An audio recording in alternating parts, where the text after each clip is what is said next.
All right, it's that time of year when many business owners are starting to think about what's next year going to be like, and they want it to be better. But what they really need to do in order to make a plan to make it better is to do some forecasting.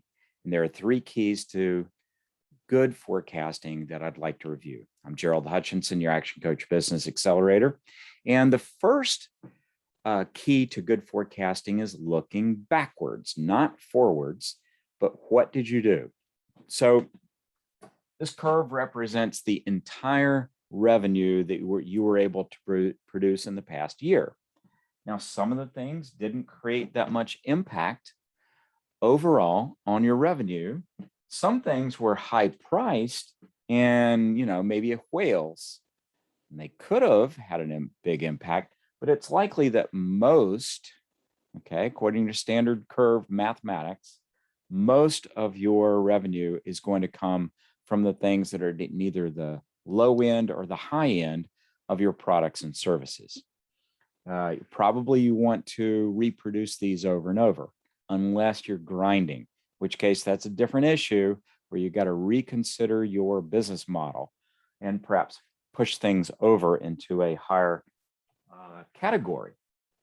So just for a moment, if we were to do that, and I'm going to take red to just indicate that, what you would want to be doing is thinking about how can I push my curve so that I'm serving more of these higher end things. And of course, that opens up the opportunity for another super high end. All right. But I'm going to erase that if I can. It'll make my drawing here a little messy. But here you are with your revenue curve. And you've got to fundamentally exclude the outliers, the low and the high end, that small projects or giant projects that didn't really contribute the bulk of your revenue. Secondly, you want to construct three scenes, three scenarios, a low, a middle, and a high. So given, let's say that you had $1 million in revenue this past year, but you understand that the market may change. There may be more disruptions from whatever supply chain. You just can't get things to sell, or it could be that you don't have the market conditions that allow you to sell. For instance, if you were selling swimming pools and it turns out to be an incredibly cold year, people don't think about it, right? So this is last year, so we're going to call that LY. And now you want to create three scenarios. One is that plus 10%. So that would be 1.1 million. You want to do that minus 10%. So that would be effectively, I'm not going to do perfect math, but that'd be 900,000. And then you want to do that plus 30% because you want to have the mindset that you can grow your business somehow through hook or by crook. And so that would be 1.3 million. Okay. Now, once you've got the three scenarios, got to figure out what's it going to, so you're apprised of that idea. Probably best case is going to be 1.1, but who knows? But now you know what it would look like if you had 900,000 in revenue versus 1.3 million. All right.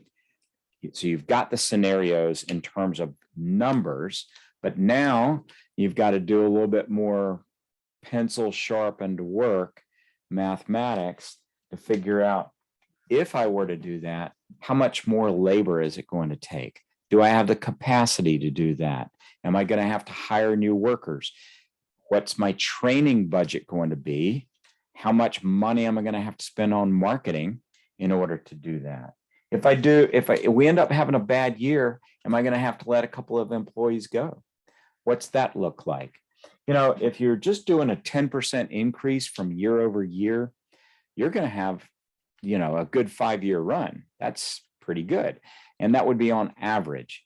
You might have one year where it's only 8%. You have another year where it's 13, another year where it's 7 or 3.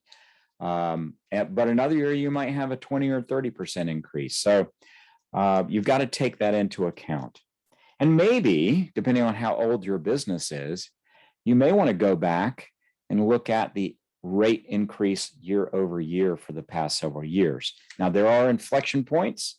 Many businesses actually go through kind of a step process. They go along for a while and then they step up to another level. I'm making that overly simple. What happens is they accelerate and they get on a plateau and then they accelerate again. Plateau, maybe they go up a lot more. Plateau. And by the way, these plateaus are very important to allow you to digest the type of work, the new work, the new employees, how it's impacting your culture, and how it's impacting your overall impact in the marketplace. So the third step, we've looked backward. We have now created 3 scenarios. And the third step is figuring out the specific planning in order to accomplish each of these in terms of market, in terms of cash flow, in terms of labor, in terms of the potential impact on your culture. Because bottom line is culture beats strategy every time. If you get the right people on the bus and they are super motivated, good things will happen. So if it looks like, oh my gosh, we're going to go backwards, the next question is, who am I going to let go of and why? So do some forecasting and get ready for this next coming year. Make sure you're taking a good hard look. I know some of you don't like looking at numbers, but they tell a story and they're very powerful in setting you up to accomplish at that next level. I'm Gerald Hutchinson, your Action Coach Business Accelerator, and I wish you the best in your quest for business excellence. Give me a call if you'd like to discuss this, how to go about it. I kind of gave just a quick, brief overview, and there's a lot more to it. Bye for now. There's opportunity calling.